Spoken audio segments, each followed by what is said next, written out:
Et bien voilà le deuxième épisode, les amis. Je vous annonce que j'ai remonté l'ensemble des pièces que j'ai récupérées de chez mon peintre et je vais vous montrer tout ça dans cette vidéo. Sur la moto, elle n'est pas encore tout à fait finie, mais je vais le faire dans cette vidéo. Et puis la troisième vidéo, ce sera les images dynamiques et puis combien ça m'a coûté et combien j'espère revendre cette moto à la fin de la saison. Je rappelle que je fais tout ça pour financer la restauration de ma pagode qui est derrière. Donc le principe, c'est qu'à chaque fois, j'achète une moto qui est en mal d'amour en fin de saison, je la transforme, je roule avec et je la revends en fin de saison et puis j'essaie de récupérer un petit peu de bénéfice. Vous avez la moto un petit peu derrière moi, vous la voyez, mais je vais vous montrer maintenant les images pas à pas de ce que j'ai fait, la manière dont j'ai remonté la machine et puis je vais la terminer et comme ça vous aurez l'épisode 2 terminé. Je vous souhaite donc une très bonne vision et puis moi je vous dis un peu plus tard. Bon, je voulais faire quelque chose par moi-même avant d'amener l'ensemble des pièces. Rappelez-vous, dans la première vidéo, il y avait des petits clignotants qui avaient été mis en perçant le garde-boue. Et finalement, je me suis amusé à faire une petite pièce là, que j'ai soudée de part et d'autre. Je pense que mon peintre va corriger tout ça. Sur les faces visibles, franchement, je pense que ça va le faire. C'est plutôt pas trop mal pour un amateur. Je vous mets le lien au-dessus. Mes premières expériences avec le poste à souder. Et depuis, j'ai fait l'acquisition d'un fil fourré Parkside qui est vraiment impeccable et qui donne ce type de résultat pour un amateur que je suis. Donc voilà, ça peut éventuellement vous encourager. Alors on est en route pour aller porter les pièces à peindre chez mon peintre favori, préféré. J'espère que ça va pas être trop galère pour lui. Je pense que bizarrement, quand j'ai soudé les pièces pour boucher les trous des clignotants, je me suis aperçu que le pare-boue arrière par endroits était un peu corrodé. Notamment, on l'a vu sur la vidéo, la première vidéo que je vous ai postée. Sur le garde-boue arrière, il y avait une espèce de scotch dégueulasse façon carbone et quand j'ai soulevé le scotch il y avait une espèce de pite de rouille comme on dit chez nous. Donc j'espère qu'on n'aura pas de mauvaises surprises. Bon, en tout cas on y va, le coffre est plein et puis j'espère surtout qu'il sera content, satisfait de la soudure que j'ai fait, même si à l'intérieur c'est pas très beau, à l'extérieur ça a l'air quand même acceptable. Il faudra qu'il mette évidemment de l'après, qu'il prépare tout ça, mais je pense que ça devrait être bon. Donc on a encore quelques kilomètres à faire et je vous retrouve tout de suite. Bon, allez, on va chercher les pièces. Voilà. Les fourches, je reprendrai en fait les tubes parce qu'ils sont un peu... Mais ça, avec de la paille de fer, ça va partir, je pense. Les fourches, il faut les peindre en noir, noir brillant. Ok. En laquais, comme d'habitude. Voilà, ouais. Ok. Là, bon, voilà, bah, là, il n'y a rien. Alors après, donc ça, c'est les hautes fourches que tu connais. Ça, pareil, noir. Ok. De toute façon, tout ce qui est chromé, ça va être noir. Ça va être noir, absolument. Là, il y a le pontet avec les risers. À la tête de fourche, là, avec le phare. Ouais. Je te l'ai amené parce qu'en fait, il est pas beau. Mais ça va être noir. Ouais, alors, et le compte, c'est la merde. Pourquoi? Bah, parce que là, il faut tout virer. Et ça, c'est des peintures... Stop! On fait une pause. C'est à ce moment-là que les choses se sont gâtées.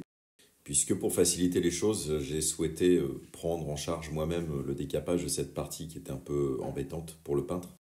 Et j'ai joué avec une disqueuse et j'ai perdu. Et d'ailleurs, on voit ces photos. Alors, je vous mets un petit truc pour masquer un peu la blessure, mais j'ai fini aux urgences parce que le disque a glissé. Enfin, j'avais mis une brosse métallique qui a glissé.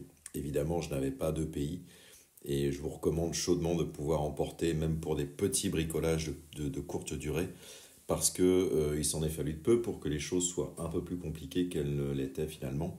J'ai quand même hérité de 7 points de suture, donc on pourra quand même se dire que je suis passé à côté de quelque chose de beaucoup plus grave. Voilà, allez, on reprend. Bon, ça, tu vois ce que c'est? C'est ce qui va sur la tête de fourche. Oui. Ouais, ok. Ça, c'est le tour de phare. Et puis les deux... Et les deux qui vont sur le côté, ouais. Donc, tout ça en noir. Tout ça en noir, ouais. Ok.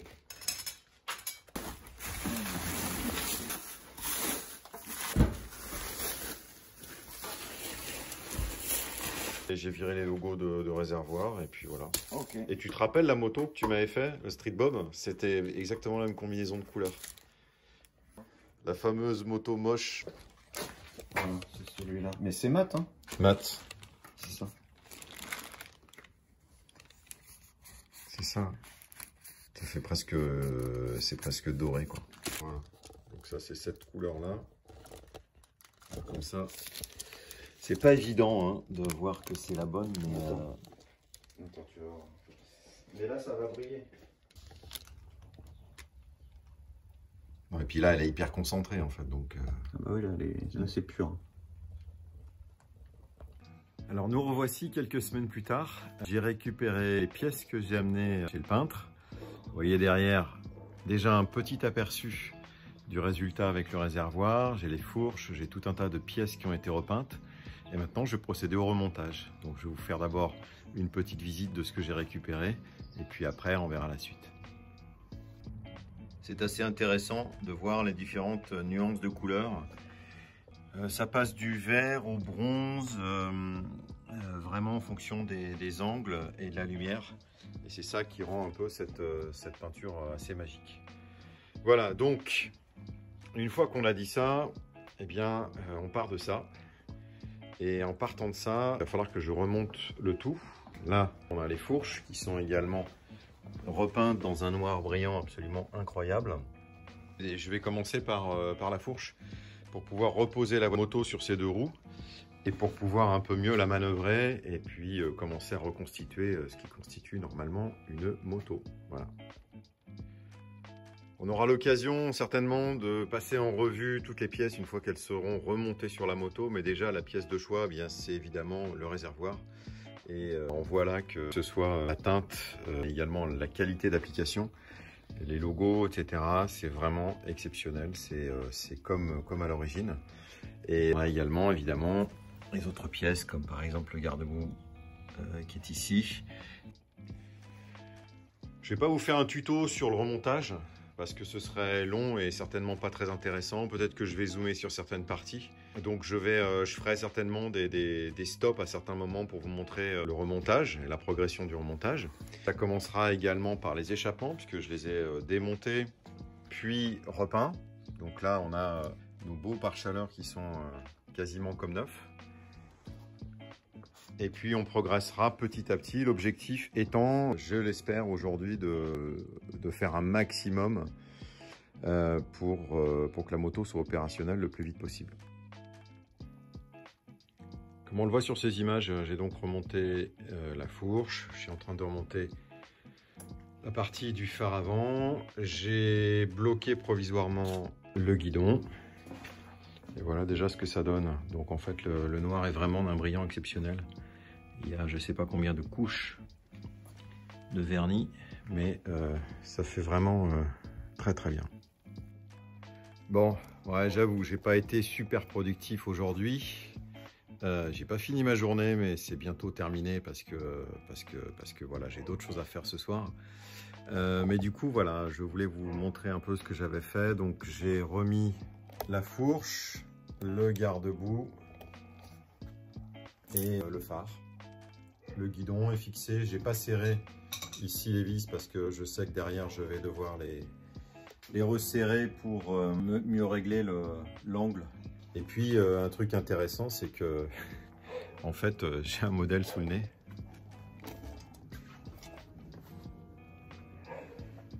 Donc ça c'est une vraie. Et donc ça permet de comparer également la couleur de la peinture et ce genre de choses. C'est pas tout à fait pareil, mais c'est quand même très très approchant. Et puis je pense qu'avec les UV, avec le temps, ça va se rapprocher de la teinte d'origine, mais c'est quand même du sacré bon boulot que le peintre m'a fait. Et donc voilà, donc maintenant je vais mettre le garde-boue arrière et puis peut-être le réservoir. Alors là maintenant c'est atelier soudage, hein, parce que je m'attaque au pare-boue arrière et comme souvent en fait vous avez vu dans la première vidéo, les clignotants c'était pas les clignotants d'origine, donc j'ai trouvé une paire de clignotants d'origine avec le câblage d'origine par contre avec les câbles sectionnés. Donc je suis en train de, là je vais faire le raccord avec la soudure et sans oublier évidemment de passer l'entretoise qui est ici. Et puis après il faudra que je raccourcisse cette vis qui était en stock chez moi et qui est en pas américain, donc elle est un peu trop longue, donc je vais la couper et puis comme ça je vais réinstaller les deux clignotants sur les sabres, lesquels iront directement sur le pare-boue arrière.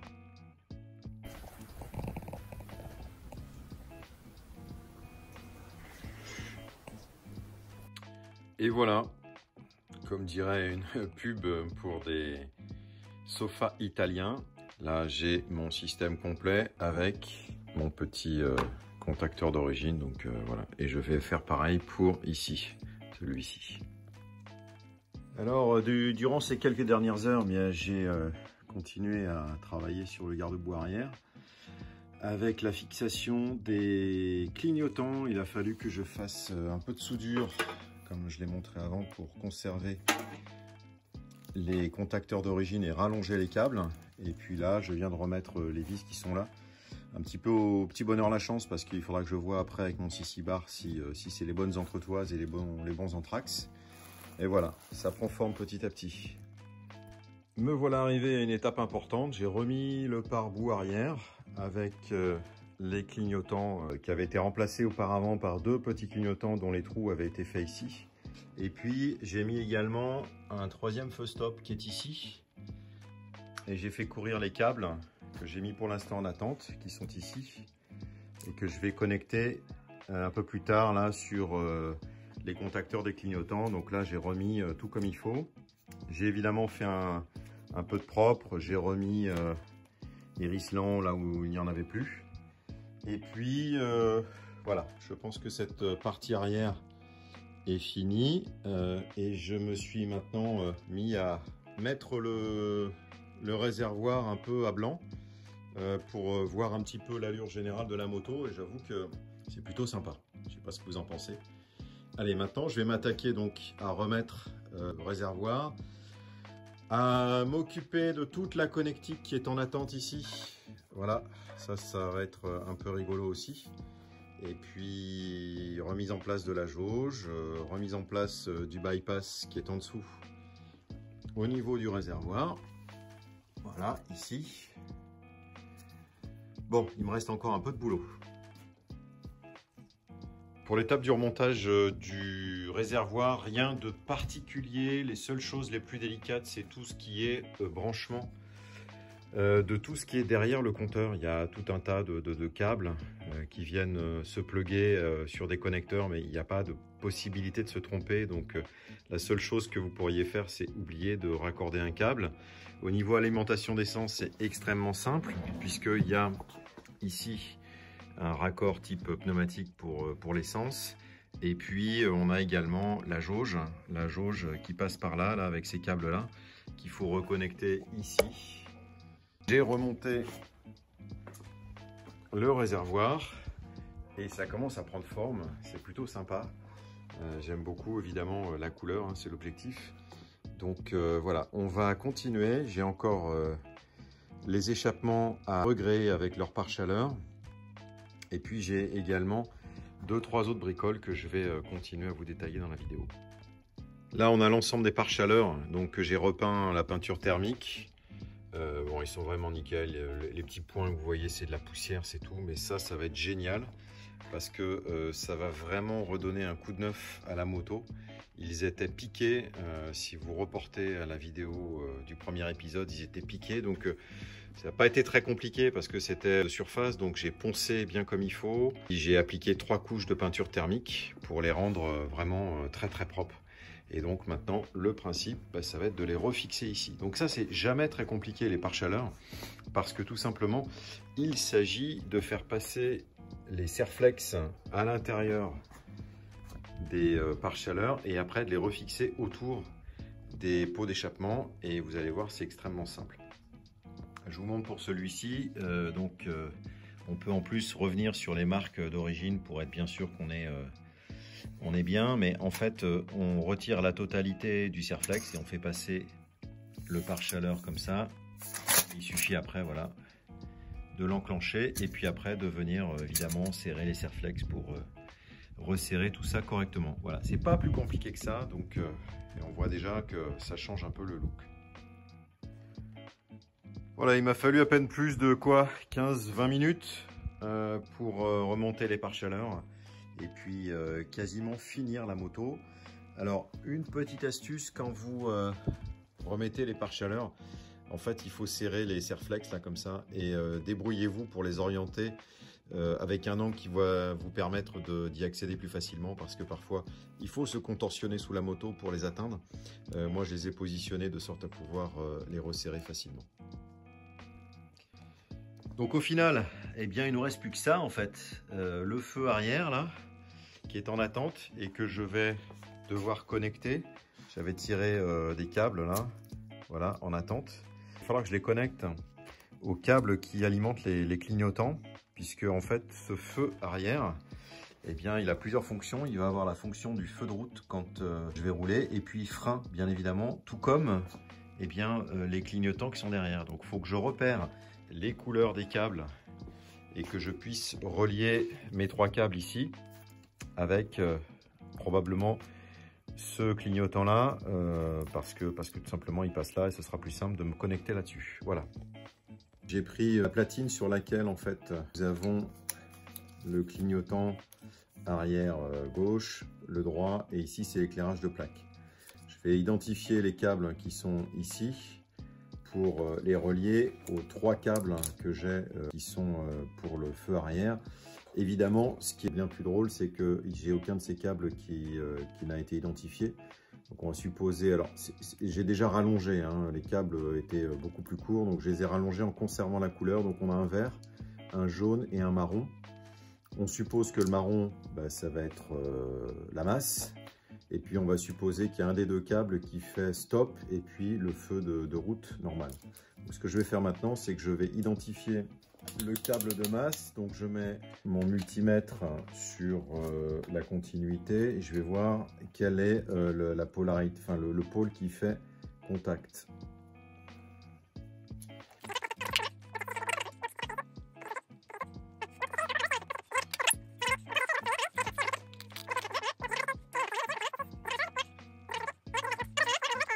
Assez rapidement, on identifie les câbles. Donc en haut à gauche la masse, en haut à droite le 12 volts running light et en bas à gauche le frein. Voilà, donc maintenant il va falloir que j'identifie les mêmes choses pour ces câbles là pour savoir quelle est la bonne polarité de ces câbles. Alors comme je n'ai aucune indication sur les polarités, je vais le faire à l'inspiration en espérant que je ne vais rien bousiller. Je vais considérer que le marron, bah, c'est la masse, c'est souvent le cas, hein, et que les 2 autres câbles, bah, ça va être feu stop et feu de route. Donc je vais coincer ma masse là-dedans.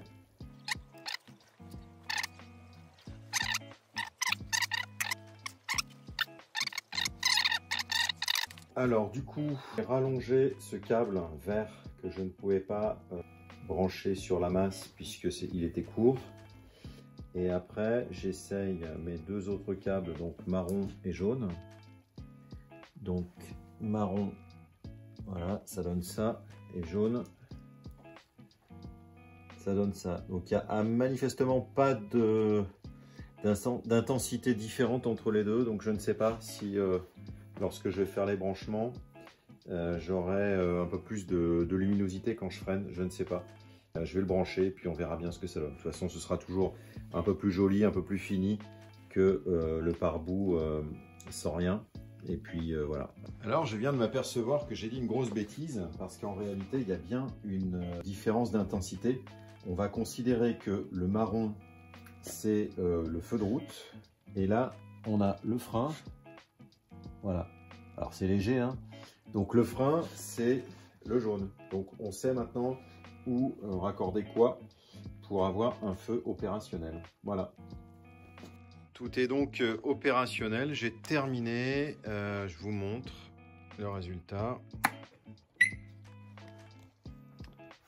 Donc voilà ce que ça donne quand on freine.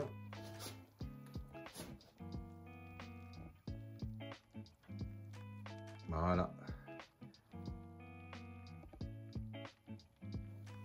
Donc j'ai fait un montage assez propre. On voit pas grand chose finalement.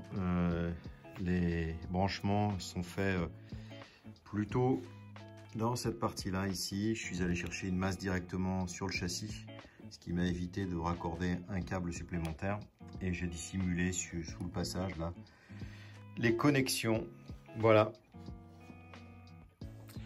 Voilà les amis, la vidéo est terminée. Je vous retrouve pour le 3e épisode où je vous ferai des images dynamiques, j'espère assez jolies. Et puis surtout les comptes, comme je l'ai fait sur le projet précédent, les comptes pour vous dire bah voilà, combien ça m'a coûté, combien je compte revendre le projet, combien je peux espérer faire de gains sur cette opération. C'est pas simplement un gain, c'est aussi un plaisir de rouler, un plaisir de bricoler, vous l'avez compris. En tout cas, je vous retrouve pour le prochain épisode. N'hésitez pas entre-temps à commenter, liker, partager, enfin voilà, faites ce que vous voulez. Mais surtout, restez branchés. Allez, à très bientôt. Salut!